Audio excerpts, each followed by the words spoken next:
तळागाळातल्या कार्यकर्त्याला खऱ्या अर्थाने ताकद देणारा, उभं करणारा आमच्या अजितदादा आज आपल्यामध्ये नाही आहेत. कार्यकर्त्याला खऱ्या अर्थाने घडवायचं कसं, ताकद कशी द्यायची, त्याच्या मागे कसं उभं राहायचं, हे अजितदादांनी महाराष्ट्राच्या राजकारणामध्ये दाखवलं आणि शिकवलंही. मंत्रिमंडळामध्ये त्यांच्याबरोबर काम करत असताना ज्या कामाच्या पद्धतीबद्दल आम्ही ऐकलेलं, प्रशासनावर असलेली त्यांची पकड आणि निर्णय घेण्यामध्ये,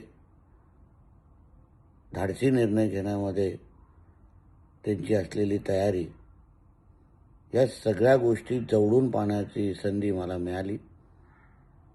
महाराष्ट्राच्या राजकारणामध्ये एक फार मोठी पोकळी आज निर्माण झालेली आहे.